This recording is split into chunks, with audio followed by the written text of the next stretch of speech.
Welcome back to the deep dive. This is where we really try to cut through all the noise and get you properly clued in. Our mission, well, it's pretty simple. Take a whole stack of sources, pull out the key bits of wisdom, and basically give you a shortcut to being genuinely well-informed. Today, we're taking a plunge, not into cold water, no, but into a really profound chapter of ancient wisdom, Bhagavad Gita, chapter 10. It's called Vibhuti Yoga. Or, as I sometimes think of it, maybe like a God's greatest hits album of manifestations. It's quite something. Have you ever, found yourself just looking at something absolutely breathtaking, like a huge night sky, maybe a massive mountain, or even just, I don't know, a perfectly formed flower, and you felt that deep sense of wonder? That little whisper of something bigger than yourself. Maybe you've even asked, okay, where is the divine in all this? How do I actually connect with the infinite in my normal everyday life? If so, then yeah, this deep dive is definitely for you. Because in this chapter, Krishna makes this incredibly powerful statement. It really sets the stage. He says, I am the source of all beings. Everything emanates from me. hmm And what's really compelling there, I think, is that it's not meant as like an ego statement from some limited viewpoint. If you connect it back to the whole philosophy of the Gita, it is the infinite speaking. It's cosmic consciousness explaining its own fundamental nature. It's basically saying, look, I'm the root cause. I'm the thread that runs through literally everything. And why Vibhuti Yoga often gets translated as the yoga of divine glory, as the word Vibhuti itself, it goes a bit deeper. It talks about the expansion or the pervasiveness of divine power. So it's not just God's qualities, but how those qualities actually show up, how they manifest within creation itself, understanding that, well, it fundamentally changes how you see things. It leads to this very natural, almost effortless devotion. Just like the text says, the wise, knowing this truth, worship me with love. It just flows out of that deep understanding. Right. So if everything comes from this one single divine source, you can just picture Arjuna, right? Standing there on the battlefield, all this cosmic truth dropping on him. He hears, I am the source, but it must feel so huge, so abstract, hard to really grab onto. So, like pretty much any of us would. He wants something more tangible, something he can actually see. So he asked this question that I think resonates with anyone who's ever been curious or searching. Okay, tell me then, in what forms can I actually see you? Where are you here in my world? Yeah, exactly. It's not just a casual question. It's really a plea for practical insight. How do I see this divine mystery in the solid world around me? And that's where the chapter just opens right up, isn't it? Because Krishna starts listing his Vibhutis, these divine manifestations.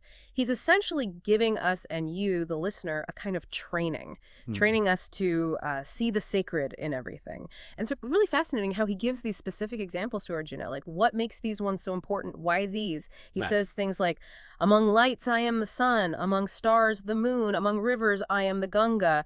Among warriors, I am Rama. Among mountains, the Himalayas. And it's definitely not just a random list. He's pointing to the peak expressions, the absolute best of things, you can say. The quintessential examples of qualities like, well, brilliance, purity, strength, steadfastness. Take the Ganga example. Among rivers, I am the Ganga. That's not just about the water, is it? It brings up all its deep symbolic meaning in Indian culture, its purity, its life-giving power, its role as a spiritual cleanser. So Krishna is saying, effectively, look at the highest form of purity and life-giving power you know. That's me, you're saying. Okay, I see.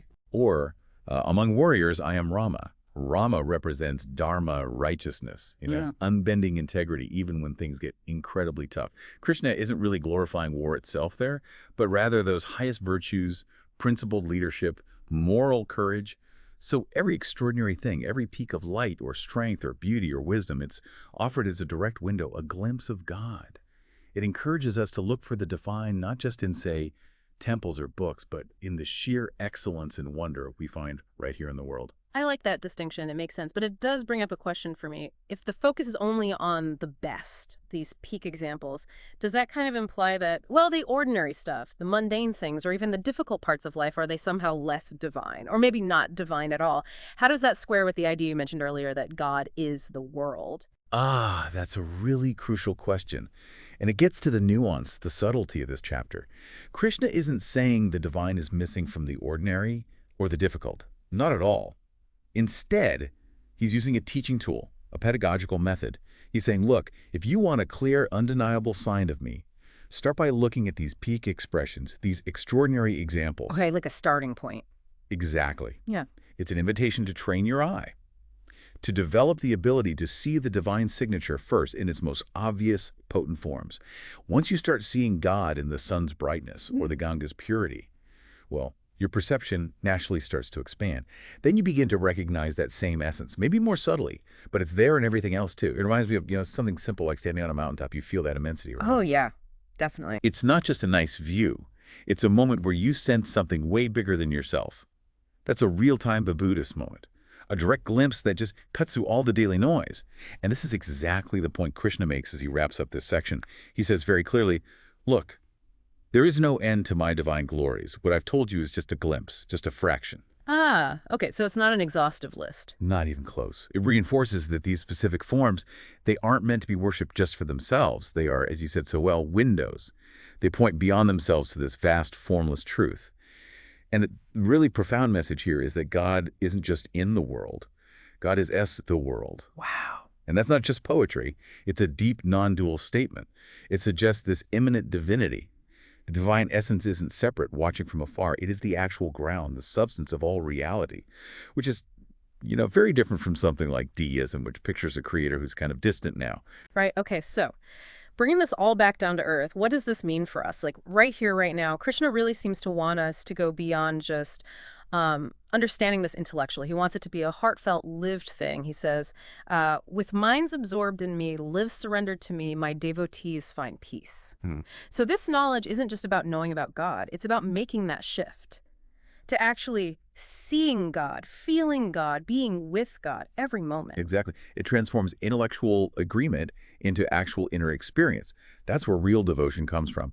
When you genuinely grasp that the divine shines through the best of everything, light, strength, beauty, wisdom, then noticing these Vibhutis, well, it stops being just an idea. It awakens God's tangible presence right here, right in your world. We've definitely covered some deep ground today, looking at how the divine is just woven into everything. Now, if you're thinking, okay, how do I boil this down? What are the actionable bits for my life? Let's quickly recap the key takeaways from Vibhuti Yoga. First, everything you encounter, absolutely everything, from a tiny leaf pattern to the whole cosmos, it carries the signature of one single divine source. That view alone can turn the mundane into something miraculous. Second, and this is a big one, it's a call to really look closely. Recognize that those amazing moments, the stunning sunset, that perfect piece of music, an act of real courage, they aren't just nice experiences, they're direct glimpses of the divine. Pointer. Pointers. Yes. Third, by recognizing these vibhutis, these divine expansions, we start to wake up to God's presence right here, everywhere, all the time. It becomes immediate. It stops being theoretical. Exactly. Yeah. Fourth, real devotion, that deep connection, it happens when this knowledge stops being just head stuff and becomes a felt inner experience. That's the shift. And finally, fifth, God's glories. They're literally endless. And the more we train ourselves to see them, the more you just fall in love with existence itself. So the invitation today is really open your eyes, but in a new way. See the light and know that's God. Hear music, that's God too. Hear the silence, yep, God again. Smell a flower, know it's God. Feel courage, feel joy, feel love. Just know it is all God. Maybe let life itself become your temple. That's beautifully put. And, as we finish up this deep dive, it's worth remembering that this whole exploration of divine glories, the Vibhutis, it's really just the groundwork. It's foundational. Because in our next deep dive, we'll journey into chapter 11. And that's where Krishna reveals his universal form, the Vishwarupa. It's a cosmic manifestation that, it really goes beyond all imagination. It gives an even more direct, overwhelming experience of this omnipresence we've been talking about. Something to definitely look forward to. Until then, may your heart be filled with awe and may your eyes stay open to seeing the sacred in absolutely everything.